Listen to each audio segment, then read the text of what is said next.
Hola. Hey, how are y'all? How are you ladies doing? Good, how are you? Doing really well. I'm about to share the show to a couple of groups real quick, guys. So, Let's just welcome say to Chicks and Salsa. I need this Would you say? escape from my life right now. So it's a good that I have 30 minutes to here to talk with you gals, talking all the smack we're gonna talk tonight. We Right. like Amen. your smack talk. Speaking of smack Amen. talk, Carrie will be up next, right behind you, Candy. But don't you have a little smack talk of your own to lay down? Oh, don't worry, we'll get it in. We'll get it in. How are you guys? How are you ladies doing all though? You doing good? Yes, doing better. Much better. We're Good. We very miss glad to have you back, Miss Megan.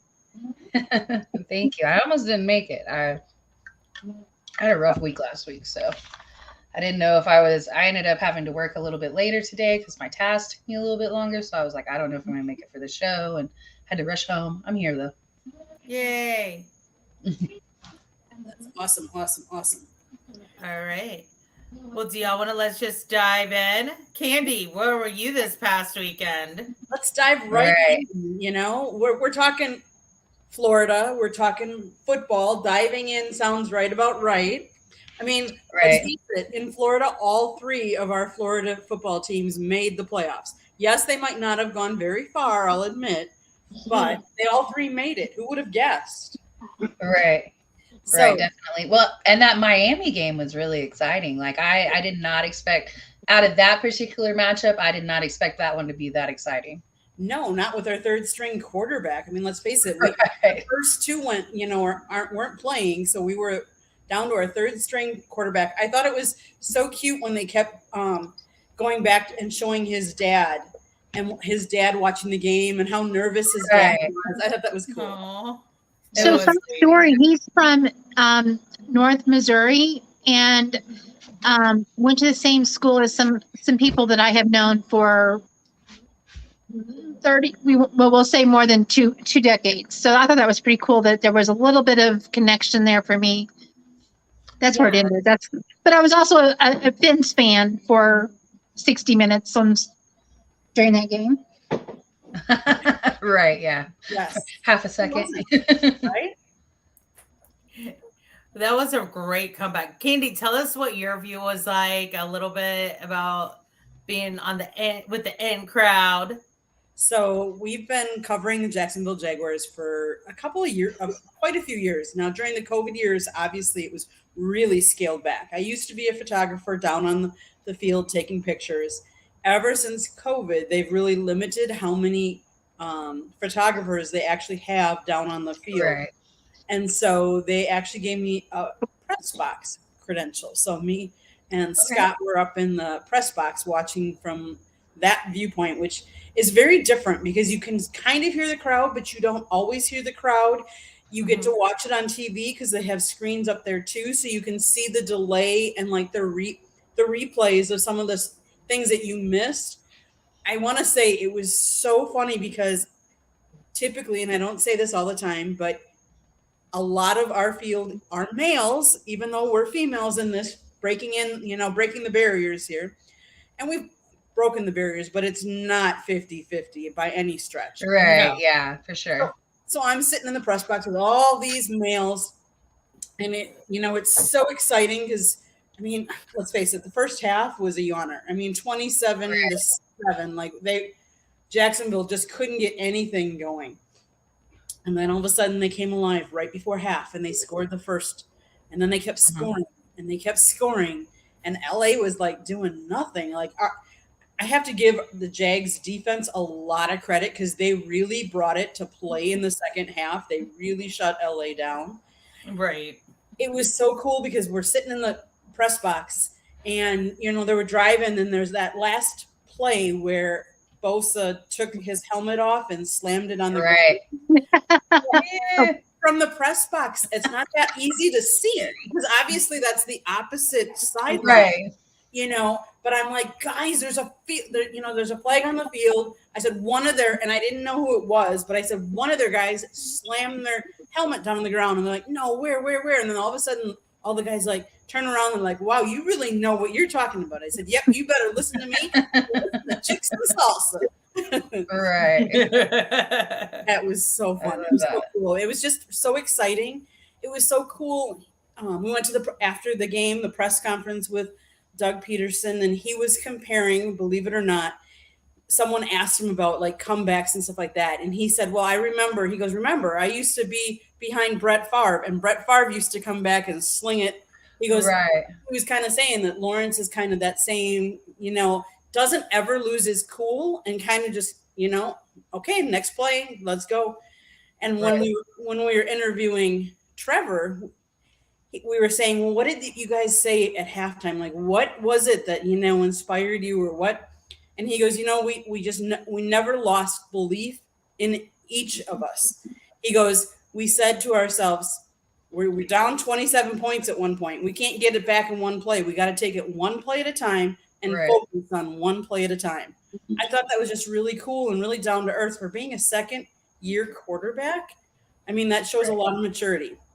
Now, Kari, I know they're going against your team this week. I will give you one stat. Trevor Lawrence is 37-0 when he plays on Saturdays. He has never lost a game. He's never lost on a Saturday. Mm-hmm. Since high school. Kari's like, well, mark him down for that one. That's so cute.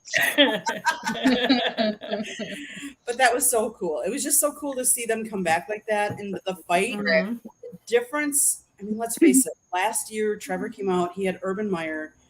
It was just an awful situation for everybody, and for them to let him go and to bring Doug Peterson in, right coach for the right quarterback, made all the difference. Actually, I think Doug Peterson could get me to be a great player. I'm just he'll have to work on my running and stuff. But for we real, can make though, you a long snapper. Hey, I could kick better than Mayer or Mar. I was just about to say, I got a kicker position open right now. I'm pretty sure Joey Sly might be better than him. But I think that Peterson has that mentality that can come in and coach anyone. I am thankful that who is saving Trevor. Let's admit, dire last year. It really did. Let's admit he was thrown to the wolves last year, and it could have been detrimental. And I was really happy when Peterson was selected to go down there and be Trevor's coach, because I knew. I mean, we watched him take Nick Foles as a backup quarterback to win the Super Bowl. So I had no doubt that he could.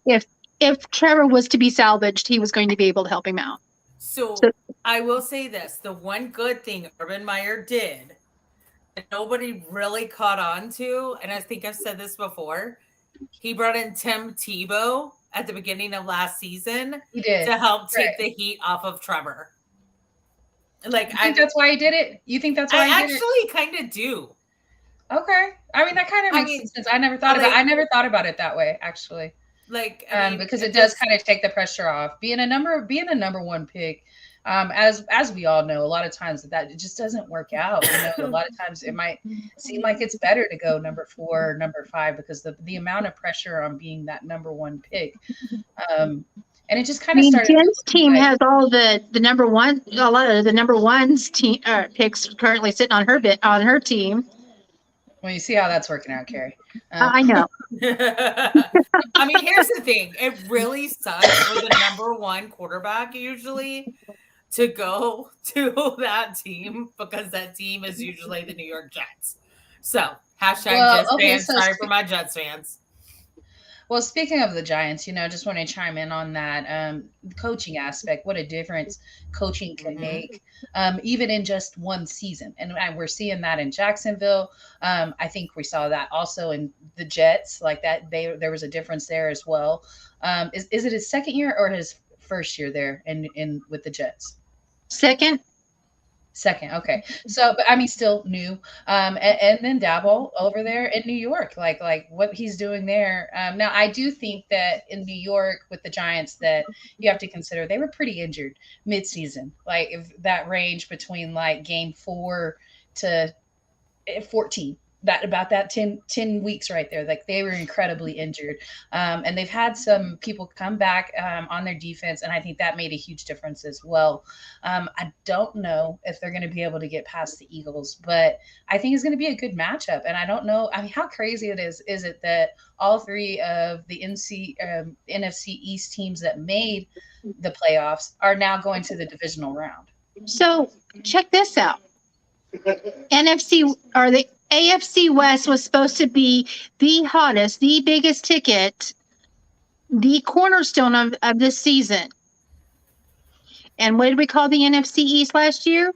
The NFC least? Wasn't that the slogan last year? Oh, they've been saying it for years. No, yeah. And I like that point right there that Will talked about, that development in Jones, because we were all incredibly critical of Daniel Jones, and just really thought that he was not the guy for New York. And it's starting to look like maybe I wasn't. I just said you weren't. Oh, I was. When he tripped himself, himself in Philadelphia, I was like, oh man, get him off the field. Get him. I just said he went to Duke.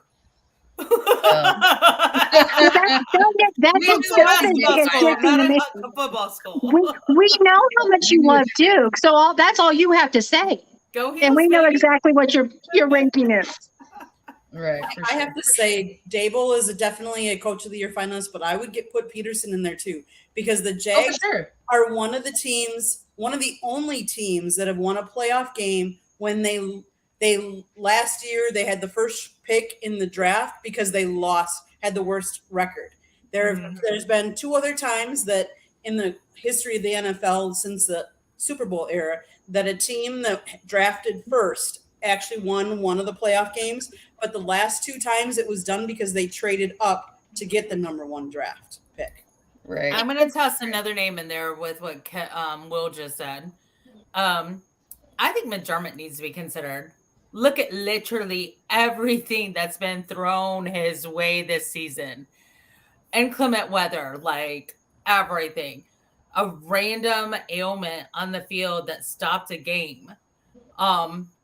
Injuries, like, exactly. And I mean, it was the right thing to cancel. It was the right thing to do. Oh, for sure. Yeah, for sure. But no, I think McDermott needs to be considered. And we all remember we know where Peterson came from, right? Shameless plug. Do we know? Oh, what before that? Andy Reid. He came from Andy Reid. Okay. Oh, okay. He's a part of that coaching tree. Okay. He's from the Kansas City Chiefs. He was our OC. Okay.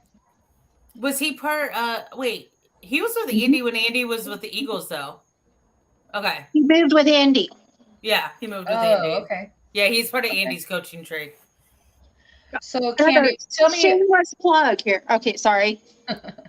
Tell me what you think was so different about, because like you say, you've been talking about covering Jacksonville for a while. So what's the difference in this game, like making it to the playoffs compared to a big win in the season? What's a big win like there in Jacksonville compared to, regular season to this playoffs? I would say I remember covering the Jags for years before, like I said, years before COVID. And what they would do is their upper deck or their stands, they actually had a big mural painted over it on a cloth. They didn't open it up to the fans because they weren't drawing fans in there. They had regular crowds the last 2 weeks. They were over 70,000. So that's fantastic. It is. It's fantastic. And it was cold for Jacksonville standards. I mean, it was 40s, low 40s, high 30s. Oh, no, that is chilly. Yeah. Yeah, that's chilly for anybody's standards except Kari's. I'm sitting here in shorts and slides, but go ahead. But you think I have slides on, but a sweater. In winter, you think about coming to Florida and you're going to be in shorts and flip-flops, that it's always going to be warm. And it wasn't warm, and it was cold, and it was windy. And yet there were a lot of people that stayed till the end. Okay. It was just so And good thing, because I saw so many posts at halftime, like, oh, it's over, or right before halftime, like before they scored, they were like, oh, well, this is over. This is over. This is going to be just as bad as Seattle. And even though Seattle was competitive in the first half, but Can I say that it's a California team thing that they celebrate before the game's over? Let's bring it. Let's refresh a recent Super Bowl where the 49ers had already won and had the shirts printed and were handing them out, and then they lost. Do you remember that? They were over on the sideline celebrating and on the field way before the game was over. And then I looked over and I watched the Chargers doing that too, and I'm like, oh wow, you have just sealed your fate. But then again, the Chargers' legacy is Chargers are going to Charger, and that is just. I mean, I thought it was Rivers. I thought it was Crimea Rivers, and I thought that was him. No, I think it's a legacy for Chargers. They get so far, and then they just kind of fall off. So speaking of falling off, Tom Brady, Bucks. I think there's a lot of questions now with the Buccaneers. It did feel good. So I'm going to say this about the victory. We're talking about beating an 8-win team. So I don't think that's something that you just put a whole lot of stock in right there. It does feel good to break the curse. We finally got to, in our dark blues, win an on the road playoff game. We haven't done it in more than 30 years. So that felt great. Aikman calling it. So you said what? I'd heard that every time that you wore dark blues with Aikman on the road, as well as, he was part of that trifecta. So that's all been broken for you. Oh, we lose so much more in our blues. So it felt good to get a win over there. It felt good to get one with that type of energy, so that Dak can build upon that. Because I think that was the biggest issue there was, from leadership down. If you see that your leader is confused, there's a lot of pressure on him and he's making mistakes, then I think that trickles down to the other pieces. Something I didn't like last night, and y'all know that I'm a huge Dak fan, but I didn't. He's your future ex-husband, right? X. What I didn't like though was, obviously we know the story about the kicker.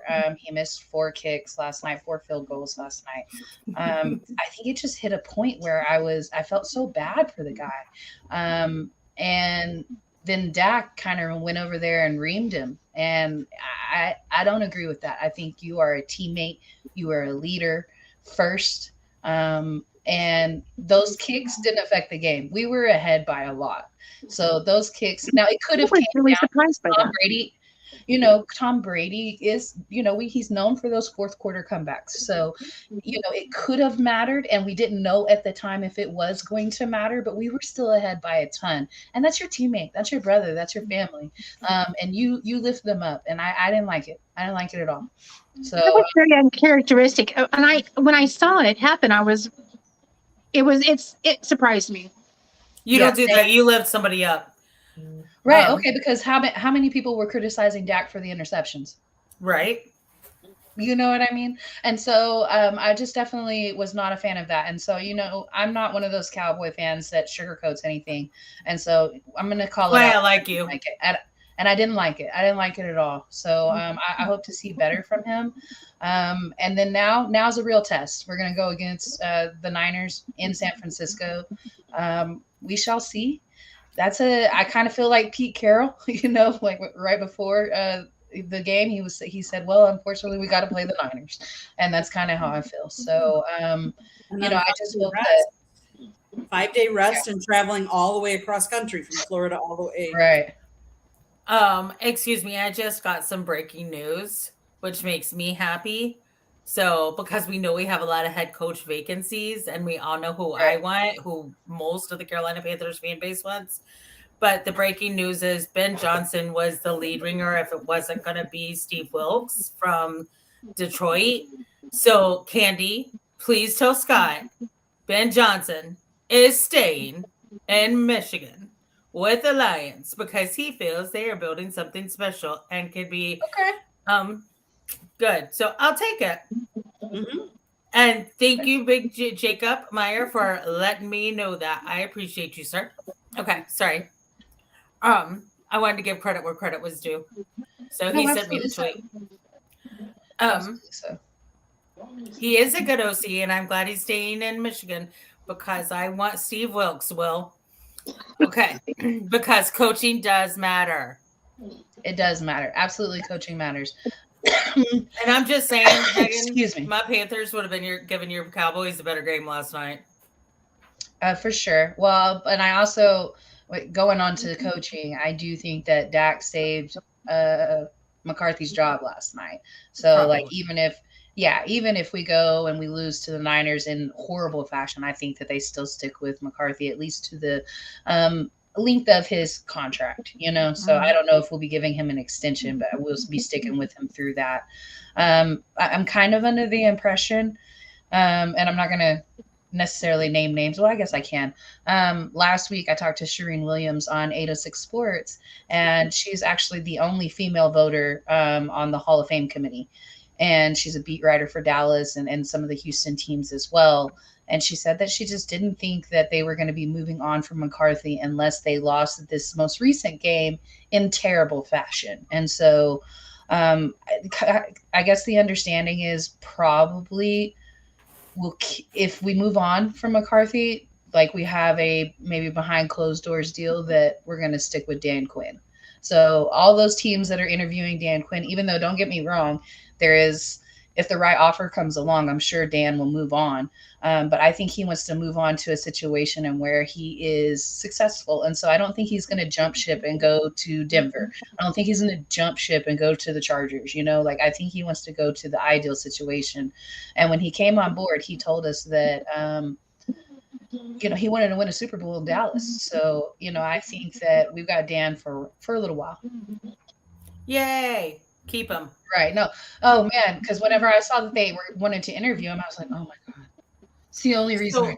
I think my little conspiracy theory is we're going to keep Wilkes, but we're over interviewing to make sure we don't get in trouble with the NFL. Right. I mean, and here's the thing, like the one question that's being asked to everybody who's like interviewing DC OC, if you don't get picked, would you consider the OC or DC position? So that adds fuel to my theory that Steve Wilkes has got a hand in who's being interviewed to see who his OC or DC would be. Right. Will, I have not seen that reaction. If you have the video of it, just send it to me and I'll watch it. I haven't had a chance today. All right. Well, let's move on to the next topic because, like I said about the Cowboys, I don't feel a whole lot of need to celebrate on beating an 8-win team. All right, Kari, what do you think is going to happen this weekend? Well, I'm going to remind Megan that the Chiefs went into the 49ers stadium and Levi Stadium and set a precedent. So, I mean, it can that precedence though. You have but it will be a large task. As far as this weekend, I'm very excited about what's coming up. We've got a whole bunch of people that the week of rest has helped us without a doubt. I saw that Clyde Allaire has been reactivated as today, so he was practicing. I think we get Hardman. We'll see Hardman. Hello, we'll see Hardman back out there. I think my boss from 806. Hey, Kenny. So I'm very excited. I'm excited to see the matchup again. Last time Juju was taken out of the game very quickly in the first half due to the concussional hit. So it'll be interesting to see how that plays out and see what else is happening. I mean, we're starting to see some really fantastic things happen for Tony, who had done nothing in New York and with the Giants, and he comes into us and he's already he's got all these things that are happening and popping off for him. So for that, I'm very excited for him. And then we saw Rojo our last game out, getting his first touchdown with us. So lots of movement, lots of things are starting to pop off with our offense, and so that's exciting, as well as our defense. Chris Jones was named the #1 PFF defensive player in the PFF. So pretty exciting stuff going on with the Chiefs, and I'm ready to see a little bit more. I mean, I wouldn't be upset to see a Kelsey versus Kelsey Super Bowl. Right? I I mean, like that. one can hope. Poor Mama Kelsey, though, she has to choose one team or another this weekend. You know, I saw Steph and Seth's mom one time. I don't know. Okay, so She's obviously Steph was beautiful. with Golden State, but I want to say it was when Seth was with Dallas, and they were playing each other in the playoffs, and so one half of the jersey was Steph, and the other half was Seth. Well, Travis made his mom a jersey where he put the Chiefs on their front and the Eagles on the back when they played in Arrowhead. Was that 3 years ago? 4 years? I don't remember when it was. But this Saturday, the Chiefs are at 3 and Eagles are at 7. So they'll have to choose Oh, okay. one or the other. I mean, unless she leaves one Chiefs at halftime to hope to get to the second half for the Eagles. I mean, which is also a possibility, I guess. But yeah, poor Right. Mama Kelsey, she can't see both her boys play all the way through a game this weekend. Aw. So Well, maybe her and her husband gonna have to split it up. You take one, I'll take the other. I'm sure they did that a lot when they were younger anyway. First world problems right there. Right. But no, I think it's going to, I'm ready for another round of football, like as exciting as we had this last weekend. I mean, for real, a third string quarterback that put the Bills to task. Mhm. We saw the Jags do a complete comeback. I mean, Right. we watched Brady throw his first Definitely been a story red zone of interception in the third off season. So, I mean, there's all kinds of stuff. Right. Yeah, it's definitely been a season for third string quarterbacks. Have y'all noticed that? Yes. Brock Purdy. I'm sorry. I love that. My bad, Jim. My bad. Jen, are you on the fourth or fifth? What string are you on? Oh, I Sorry. don't know. I just want to go back to PJ. I got a soft spot in my heart for Funny. PJ, and under Wilkes, he looked really good. He did. That's funny. But yeah, I've been Kari- living that dream. But I like what the 49ers have said to Brock, and I'm sorry to cut you off, Megan. And Oh, no, you're fine. Go hey, ahead. you keep doing what you're doing. Just get us the ball, and we're gonna keep doing what we're doing and win. I like that. Right. And for a different show, I think we got to tackle what's going to happen over there with their three quarterbacks. Like Trey Lance, Jimmy G. Now you got Mr. Irrelevant. So a different day. But Kari, what I wanted to ask you was, what do you think needs to happen in order for you guys to beat a team like Jacksonville, a team that got hot at the exact right moment? Right. I would say that we're starting to hit our stride at the right moment as well. Watching the last game, I felt like we were hitting on all cylinders for the first time in a while. It's going to take a defense that's committed, and then while Mahomes does the Mahomes thing, he doesn't need to carry the team. And that's when he decides when he does not feel the need to carry the team on his back is when he performs the best.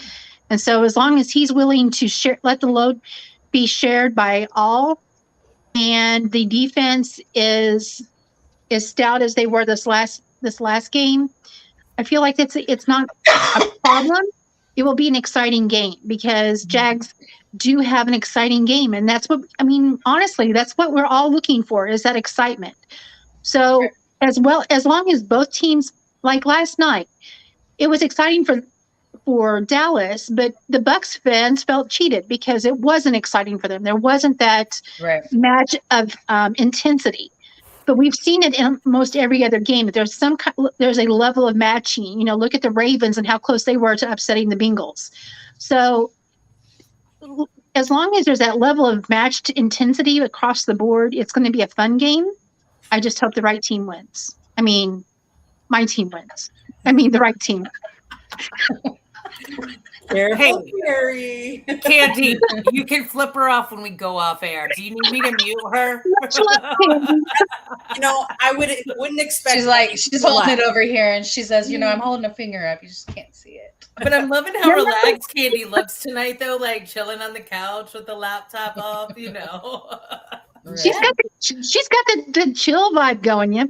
I feel like we should play a little Ice Ice Baby for Candy. Right, That's right. really funny. Um, So, go ahead, Megan. I'm sorry. Go ahead. I just wanted to let you guys know that I actually won't be on the show next week. I'm going to be covering the National Scouting Combine, which is not the official NFL combine. There's more than one combine. This is one that Eric Wilson has been doing for a few years now, and I think he's actually running the media for this event. Several of us sideline sports members are going to be there covering the event. So we will be in Indianapolis, but outside of Indianapolis a little bit. That dates are the 23rd through the 27th, I believe. And you'll be able to catch all that content, whether it be on Twitter. Go follow the National Scouting Combine. They have their own page, and then follow Sideline Sports One, I believe, on Twitter as well. And then their YouTube. Like, we will be live all day, every day while we're there. So, we're actually going to be taking the times. We're going to be sending the players to their next stations. We're going to be doing all that and coverage from right as they're running the 40. Like, we're doing all those events like that. So super excited to be doing that. And I want to say, I think I'm the only woman. So I'm excited about that too. Of course, you are a trailblazer. I try a little bit. You do a good job. You may or may not be my girl crush. We will not discuss that now. Mess. Okay, Jen, drop your news. I'm adding that sidelines. Hold on. Follow us here for all of our shows, everything. Follow Eric, Megan, Three Chicks, Candy, Kari, myself, all of us. And my news is I am also the only girl going with Sideline Sports to Super Bowl Media Week Radio Row. So I'm really excited. I tried to convince one of you to go with me, but you decided to say no and go, live your own life instead, whatever. But it was me. It was me. Yeah, sometimes you got to make decisions on family, and because grind, of course. And I've been doing that for a long time, and there are moments when you got to step back and just also appreciate the people that help you get through the grind. Mm-hmm. So I'm going to go do that. Exactly. And you have to. And I have to say this, Eric, I've heard the same thing, but I don't put a lot of stock in Roman Harper, no offense. I know he knows both of our teams intimately well since he kept bebopping between us, but we had to trade our best and our franchise player to make up for what Matt Rule did. So I don't really see that happening, nor do I see the Saints really allowing that to happen. If the rumors that I've heard are correct, then I think that the Broncos are in a better financial position to afford him than we are. And I won't go into that because there's a lot of speculation and I don't want to get held legally responsible for what flies out of my mouth. Well, you can make it your goal to go next year. All right, well, but then go to Vegas. And thank you, Eric. You're awesome. I'm glad you ping in a lot. I really do see you in here, so thank you. No, Will, nope. I'm still waiting my Christmas and birthday present, but thank you. But yeah, we are looking forward to going. I'm going to shut up because I'm babbling now and was trying to show comments to and distracted myself. And then I think we got one last shout out because we got some news going on in the NBA. Now, I know it seems like every other day we're having a 40 or 50 point plus performance. But one name that you keep seeing in that is Jason Tatum. Mm-hmm. Jen, talk to us a little bit about that. So Jason Tatum yesterday had a 51-point game against my Charlotte Hornets, but that's a bittersweet game for me since I rep the Celtics on the NBA carousel. So I'm excited for Jason. People forget about Jason a lot and like all the talks and all the hype. But they, thanks, Eric. But what he did yesterday was amazing. He broke Larry Bird's record by one game for franchise history for most 50-point games. And I know I don't know if Larry was there or not. I don't remember seeing him on the news or anything. I haven't read any reports. But the 3-pointer that got him the 51 points was the 7th of the day on 12 attempts. And he had his percentage was 58.3. He finished with the 51 points, 9 rebounds, 5 assists while shooting efficiently 15 of 23 from the floor. And after the game, he honored Martin Luther King Jr., obviously. And then he also made it funny, and he said, "It's been a while since I had a 50-point game. It was about time." So I was like, all right, I see you. He is. And the other crazy thing, Will, is that a lot of people are trying to break up Brown and Tatum last year, and Smart, and sell them off in pieces.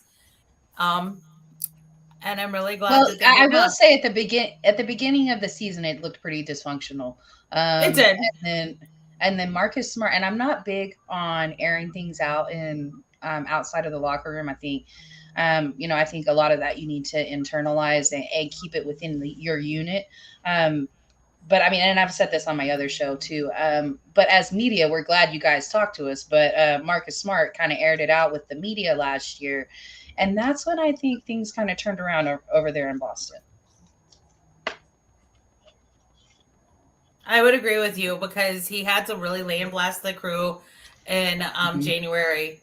And that turned it around, because, I mean, and things were kind of starting to come together a little before that, because I really think Ume was really positive, but we all know why now. And so, sorry, I had to go there. And Marcus went off on him because he knew the talent level. He knew what they had. And so him going off, and I don't know that he, I think he was coming from more of a good place and airing it out. And he was putting his team on notice. You know what I mean? I don't think he was being malicious or malcontent.